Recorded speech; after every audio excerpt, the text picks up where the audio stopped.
The Philippines ranks 5th among countries in Asia with the worst traffic situation. That's according to the 2019 report of international database company Numbeo, and it is expected to worsen as Christmas draws near. The Transportation Department asked the Senate anew to grant the President emergency powers to address the problem once and for all. Ito ho'y emergency power na hindi pang forever. Ito ho'y yung emergency power na sukat sa taon. Kung pagbigyan lang sana ng emergency power noon, dapat ngayon, rinerepaso na natin yung nagawa.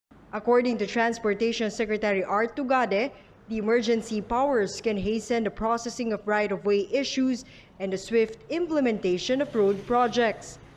But Senate Committee on Public Services Chairperson Grace Poe was not convinced. She questioned the need for emergency powers when the President has already made the procurement process on important projects easy through an executive order. Poe also pointed out the slow action of the department on the Dalian trains, which up to now remain unused by MRT passengers due to their incompatibility with the rail tracks. The lawmaker grilled the department for its lack of a clear plan to resolve traffic congestion. Lahat po tayo ay biktima kasi talaga ng traffic. At wala po ditong nagpipigil sa kung ano man ang maaaring maging solusyon. Kaya lamang po, pare-pareho tayo may responsibilidad. Huwag po nating sisihin na dahil walang emergency powers ay hindi natin nagawa ang dapat nating gawin. While the fate of emergency powers is uncertain, some traffic solutions came up during the Senate probe, like the transfer of bus stops near MRT stations and the addition of buses plying Commonwealth Avenue. A technical working group will be meeting to discuss in detail measures to address the traffic problem. For News 5, Ria Fernandez, We Are One News. During oath-taking ceremonies for the League of Vice Governors of the Philippines, President Duterte said the worsening and unsolved traffic in EDSA will be the legacy of Senator Grace Poe.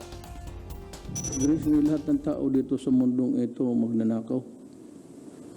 Better control your mouth na holier than thou ka. Meron na solusyon, sabihin yung corruption. Kaya ka, legacy niya. Emergency response should only take 10 to 12 minutes. But for June, who's been an ambulance driver for the past 15 years, severe traffic means response time is tripled to about 30 minutes. Malaking epekto sa amin kasi buhay ang inaano natin dito, sinisave natin eh.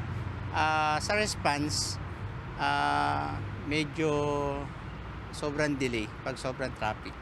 Last July, a video showing an ambulance stuck in traffic with a heat stroke patient in tow went viral on social media.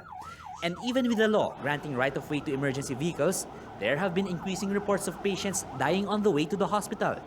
This is why big hospitals and medical groups are looking into the impact of traffic on emergency response. When you're talking about heart attacks and strokes, you're talking about having to respond under 10 minutes. You're talking 5-6 minute response time before there's serious damage. For private vehicles carrying sick patients, traffic can be even more unforgiving.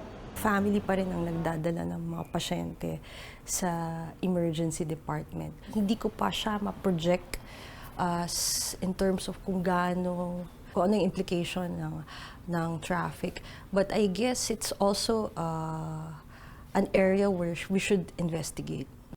The MMDA did not dispute reports of deaths due to gridlock, saying that while it can't provide special lanes for ambulances for now, it is working with other government agencies to ensure ambulances get to hospitals sooner. Meanwhile, Malacanang suggests that the Health and Defense Departments coordinate on the provision of chopper services for medical emergencies. Kung may ambulance, ibig sabihin, yung ordinary citizen nakatawag niya sa ospital. Hindi ang ospital na magre-request. For News 5, Gerard de la Peña, We Are One News.